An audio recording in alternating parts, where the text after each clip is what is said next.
হরপাবান কি? কেন এত ভয়ঙ্কর? ধীরে ধীরে বাড়া সাধারণ বন্যার মতো নয়, হরপাবান আসে হঠাৎ করেই। অনেক সময় কয়েক মিনিট থেকে কয়েক ঘন্টার মধ্যেই নদী খাল উপচে পড়ে, পাহাড়ি ঢল নেমে আসে এবং আশপাশের জনপদ তলিয়ে যায়। পূর্বাভাস দেওয়ার সময় খুব কম থাকায় মানুষ নিরাপদ স্থানে সরে যাওয়ার সুযোগও পায় না। আর এ কারণেই হরপাবান সাধারণ বন্যার তুলনায় অনেক বেশি প্রাণঘাতী ও বিধ্বংসী।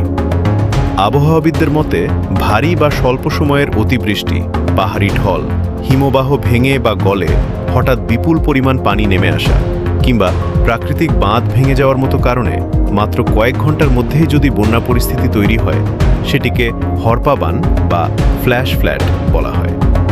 সাধারণভাবে 6 ঘন্টারও কম সময়ে এমন বন্যা সৃষ্টি হতে পারে। হরপাবান কি? কেন এত ভয়ঙ্কর? ধীরে ধীরে বাড়া সাধারণ বন্যার মতো নয়, হরপাবান আসে হঠাৎ করেই।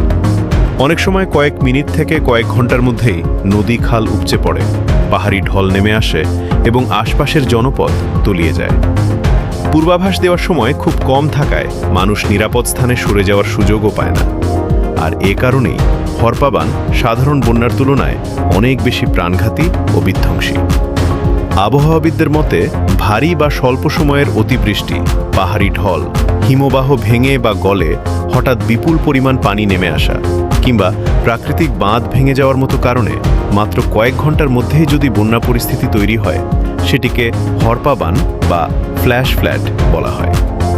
সাধারণভাবে 6 ঘন্টারও কম সময়ে এমন বন্যা সৃষ্টি হতে পারে। সম্প্রতি নেপালের উত্তরাঞ্চলের রাসুয়া জেলায় দেখা গেছে এই দুর্যোগের ভয়াবহ রূপ।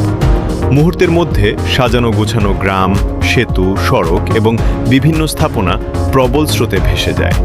প্রাথমিক তদন্তে ধারণা করা হচ্ছে হিমবাহের একটি অংশ ধসে পড়ার পর সৃষ্টি হওয়া বিশাল পানি, বরফ ও পাথরের স্রোত এই বিপর্যয়ের কারণ হতে পারে।